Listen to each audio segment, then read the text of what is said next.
کشمیر کی صورتحال پہ بات کریں گے. وہاں پہ پچھلے کچھ دنوں جھڑپیں ہوتی رہیں بھارتی فوج کی حریت کمانڈرز کے ساتھ, تو اس دوران بھارتی فوج کے کئی اہلکار ہلاک ہو گئے. بھارتی فوج کے جو سپاہی ہلاک ہوئے, ان کی جو لاشیں ہیں وہ تابوتوں میں واپس بھیجنے کی بجائے گتے کے ڈبوں میں واپس بھیجی جا رہی ہیں. معاملہ کیا ہے؟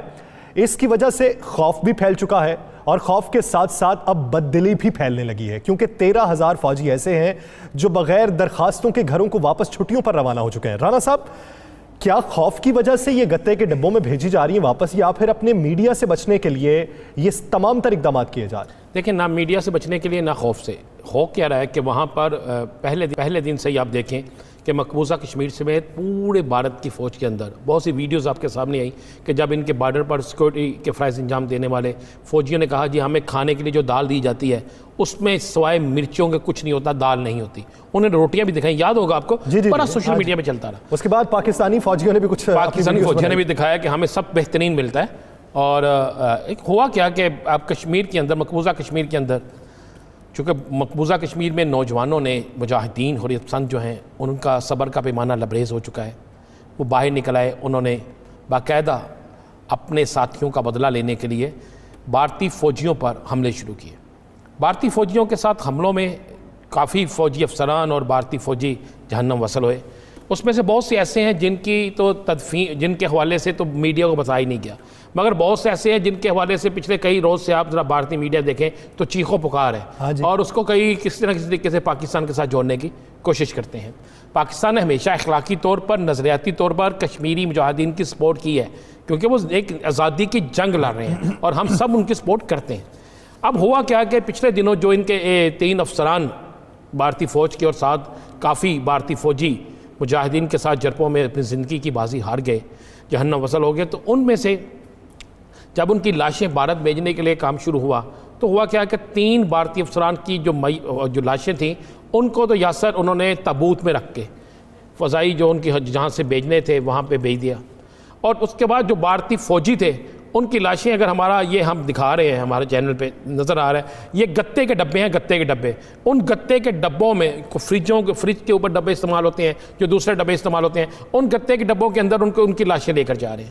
جب یہ اور لے کر کس طرح جا رہے ہیں, یہ لاشیں انہوں نے ایئر بیس کے باہر رکھ دیں. جب وہاں پر ڈیوٹی دینے والے فوجی بھارتی فوجیوں نے یہ دیکھا تو یہ ایک شور مچ گیا, اور شور مچنے کے بعد پہلے تو بھارتی فوج خوف کی وجہ سے اپنی بارکوں سے باہر نہیں نکل رہی تھی, اب فوج خوف کے ساتھ ساتھ ان کے اندر بد دلی پیدا ہو گئی ہے, جس پر باقاعدہ بھارتی فوجیوں نے باقاعدہ احتجاج کیا اور اپنے اعلیٰ افسران کو کہا کھانا تو آپ ہمیں اچھا دیتے نہیں, خود آپ فرنٹ پہ آ کے لڑتے نہیں, فرنٹ پہ لڑنے مرنے کے لیے ہمیں بھیج دیتے ہو, اور اب جب ہمارے ساتھی مرنا شروع ہو گئے ہیں تو اب ان کی لاشیں جو ہیں ان کے لیے تابوت بھی نہیں ہے. یعنی بھارتی فوج کے اندر یہ پوزیشن ہے کہ اگر افسر جو ہے وہ مرتا ہے تو اس کو تابوت میں, اگر کوئی فوجی مرتا ہے تو اس کی لاش گتے کے ڈبے میں. آپ لاش کو غور سے دیکھیں نا کہ جانوروں کو اس طرح پھینکتے ہیں, تو انہوں نے جانوروں کی طرح ان کی لاشوں کو رکھا ہوا ہے. اس پر بھارتی فوج جو ہے وہ انتہائی اس کے اندر بد دلی پیدا ہو چکی ہے. پہلے تو 13,000 فوجی آپ کو پتہ ہے ویسے ہی خوف سے چلے گئے بغیر چھٹی لیے, اب جو باقی فوج وہاں موجود ہے وہ بارکوں سے نہیں نکل رہی خوف کی وجہ سے, خوف کے ساتھ ساتھ یہ بد دلی پیدا ہو گیا. یہ فرق ہوتا ہے. دیکھیں ہمارے پاکستان کے اندر ہمارا کوئی سپاہی, ہمارا کوئی فوجی شہید ہوتا ہے تو اس کو پورے اعزاز کے ساتھ دفنایا جاتا ہے, اور شہید کے لیے آپ کو ہمارے آرمی چیف سے لے کر کور کمانڈر دیگر افسران اس کی نماز جنازہ میں شرکت کرتے ہیں. جو نماز جنازہ میں شرکت نہ کر سکے ان کے گھر جا کے افسوس کیا جاتا ہے, ان کی فیملی کو پوری زندگی جب تک وہ ہوتے ہیں اس کو سپورٹ کیا جاتا ہے, اور ایک شہید کا اعزاز ہوتا ہے. آپ دیکھیں کس طریقے سے ان کو باقاعدہ سلامی دی جاتی ہے ہمارے پاکستان. رانا صاحب, مقبوضہ کشمیر کی تازہ ترین صورتحال کیا ہے؟ اطلاعات تو یہ بھی ہے کہ برہان وانی کی شہادت کے بعد جیسی لہر چلی تھی ویسی لہر اب بھی چلنے والی. جی چل چکی ہے, چلنے والی نہیں چل چکی ہے. آپ نے دیکھیں انہوں نے پچھلے دنوں جو 2 نوجوان شہید کیے ہیں, جن میں سے ایک برہان وانی کی طرح ہی تھا, اور اس کے بعد اب کہا جاتا ہے کہ برہان وانی کے بعد کمانڈر وہ تھا. بالکل وہی کمانڈر تھا. اور اس کے بعد میرے پاس وہ کسی ذرائع سے ویڈیو بھی آئی ہے جس طرح انہوں نے ان پر حملہ کیا اور پیچھے سے وار کیا, اور جو کچھ وہاں پہ کیا گیا. تو اب وہاں پر تحریک اس قدر تیز ہو چکی ہے کہ آپ کی میری سوچ سے کئی گنا زیادہ. کوئی ایک دن ایسا نہیں کہ بھارتی فوج کے کرفیو کے باوجود, بھارتی فوج کی سختی کے باوجود ہر گلی محلے سے کشمیر بنے گا پاکستان کے نعرے لگ رہے ہیں، بھارتی فوجیوں نکل جاؤ، کشمیر ہمارا ہے، اس کے نعرے لگ رہے ہیں۔ وہاں پر نوجوان اب دوبارہ برہان وانی سے پہل کی تحریک سے زیادہ تحریک تیز کر کے باہر نکل آئے ہیں۔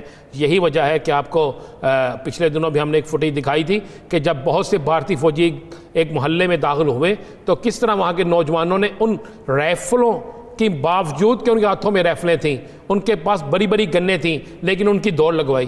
یہ ہم نے دکھایا تھا۔ اور اب ان کے ساتھ یہ ہو رہا ہے کہ ان کے فوجی مر رہے ہیں، ان کی لاشیں کئی کئی گھنٹے پڑی رہتی ہیں، اس کے بعد ان کی لاشوں کو اٹھاتے ہیں، یہ اٹھانے کے بعد ان کے گتوں کے ڈبوں میں رکھتے ہیں، جس طرح کسی جانور کو مرنے کے بعد لے کر جاتے ہیں۔ یہ تو وہاں پہ عالم ہو چکا ہے، اور کشمیر کی آزادی کی تحریک تیز ہو گئی ہے، اور انشاءاللہ جلد تحریک جو ہے وہ اپنی منزل تک پہنچے۔ ہم امید